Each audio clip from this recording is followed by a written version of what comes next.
Hi, this is Janet Phillips with the Daily Digi, and I want to show you today a tutorial for head swapping.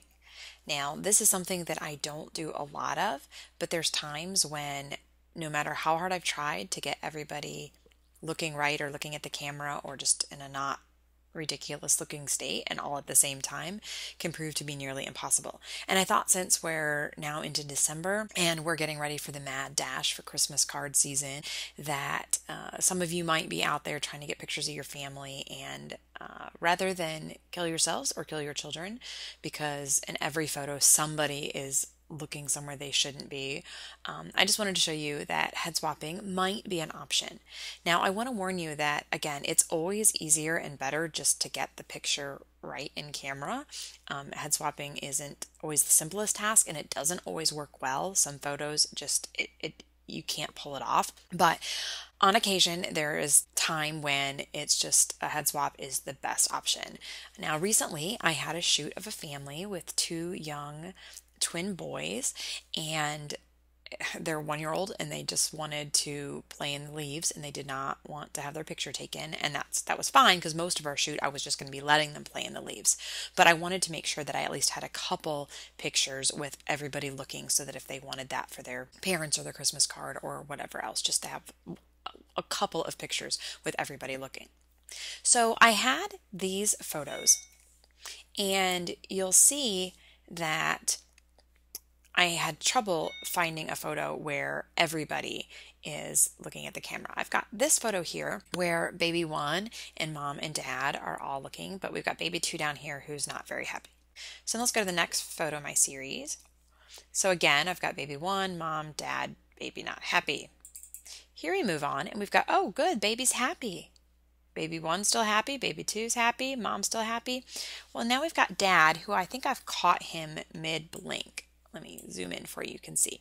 So I think I just caught him in the middle of the look. And so although it's an okay photo, I know from looking at these other photos that that's not how dad looks. That see, you can see how his eyes are a little squinty and I just caught him in the mid-blink. Okay, so then I go to the next one in my photo and here's another one. Babies are happy, mom's happy, and now dad, again, I don't know, I just caught him in an odd moment. Okay, so what do we do? Well, this is a situation where, I shot a bunch of photos and I have them all happy, just not all at the same time. And so because of the situation, I thought this might be a good idea for head swapping. Now, when you're head swapping, you have to decide, okay, who are you going to swap? Well, in this one, if I go back to here and you look at this baby, although everybody's happy here, baby's not. But because of the intricacy of dad's hand and the baby's hand and everything else, it'd be really hard to switch out this baby. There's so much border that I think this would be nearly impossible. But if you look at dad, there's a lot of empty space around his head and it's not very distinct. It's very abstract because of the bokeh behind him, the blur of the photo. And so this one I think might be an opportunity for head swapping. So what I'm going to do is I'm going to find the one where babies and mom all look the way I want them to look. And that would be this one and this one as well. Babies and mom are good, but let's okay, so the only thing we have to work on is dad then. Okay, so what I'm going to do, now there's a couple different ways you can do this. I'm going to find the one where I think dad looks the best, and let's just say here. Okay, now usually I'll use my oval marquee tool, right, or the elliptical marquee tool. You can see it over here. And I want to do a loose selection around the head.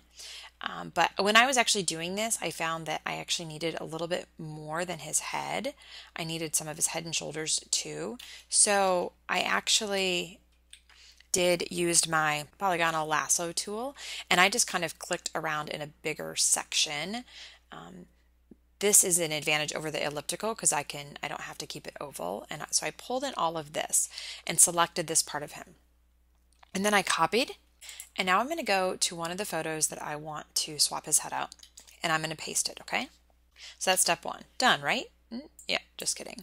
Okay, so what I'm going to do is the first thing I want to do is I want to kind of line up his head. Now, the reason this head swapping works is because the photos were the same distance and size. It would be a lot harder if I was having to increase Dad's head size or decrease it. But because the photos were taken one after another and the same distance from the camera, the size of the heads are the same. You can see that. So what I do is I need to get it lined up about right, okay? So what I tend to do is I tend to go to my head swapping layer and I just reduce the opacity. It doesn't really matter how much, just enough so that you can see it and you can kind of line it up. And I'm thinking it's lined up about there. And then we're going to bring the opacity back up. Okay, well now the head looks okay, but we've got some shoulder issues here. So I'm going to see what happens when I drop the shoulders down. And you can see I'm working right here. And I'm going to try to get that lined up pretty good. Okay, so that one's lined up. And his head doesn't look off, it looks right. But obviously we've got issues over here. So now I need to line this shoulder up. The problem is if I line this shoulder up just by dragging the selection down, over here I've got that, it's messed up. So what I'm going to do is I want to actually tilt this layer just ever so slightly. So I'm going to click out here where I have this rounded double arrow, and I'm going to click on it because I'm going to rotate it. But before I rotate it, I want to anchor it to say I want to pivot from this specific point. If you look up here, and this is actually Photoshop Elements 10. I have later versions of Photoshop, but for a number of reasons, I really like the way things are laid out in 10. But in the other ones, there's still anchor points. I think in future versions, it's all worked down here in your toolbar. I don't like in the future versions how I have to choose between my photo bin or my toolbar. And so I like 10 because I don't have to choose. But regardless, it's this thing right here, and this tells the photo from which point do I want to anchor it. Usually the default is center, so when you are turning, you just turn like that, and it pivots from the center point. But I don't want to pivot. I want to pivot from, I think I want to pivot from about, from this side. So I'm going to try anchoring it right here, and then I'm going to zoom in so I can see. And I'm just going to turn it ever so slightly so that line of his shirt lines up. Now let me go over here and see if this is still lined up. And you know what? It's pretty close, but I'm going to anchor over on the left now. So I turn this ever so slightly. So now it's all lined up. Okay. So his head looks good, but obviously we still have more work to do because I've now covered up part of baby's face and you can see edges around here. So what I'm going to do is I'm going to come in and I'm going to choose my eraser tool and I'm going to choose a soft edge brush. And I'm just going to start slowly erasing the lines so that you can't see them. Okay, so I'm going to do around here. Okay, so I've got around there now. And if you scoot back, this part you can't even tell that I've swapped his head out. Okay.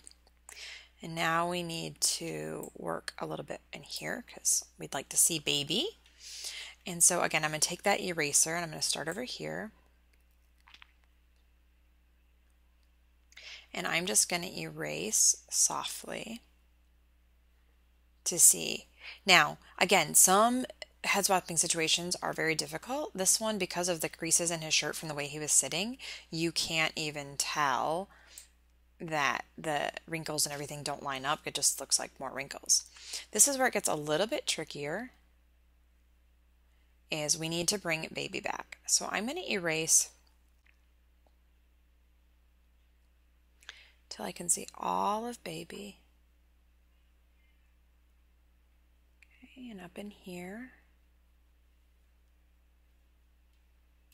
Okay, now I'm going to pull back and see what I can see. If there's anything on here that you can tell.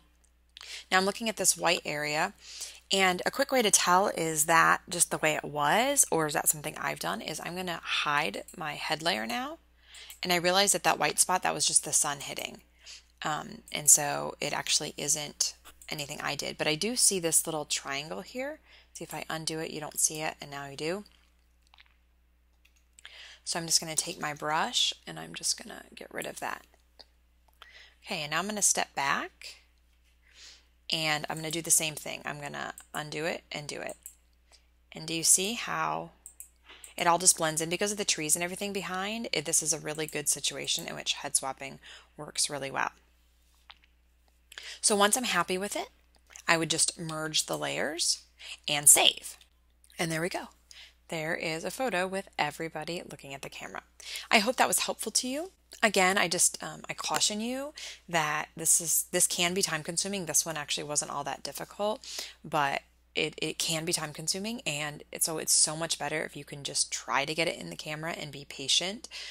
But if there are situations where you tried and you took tons of photos and still none of them is going to work, head swapping might be an option for you.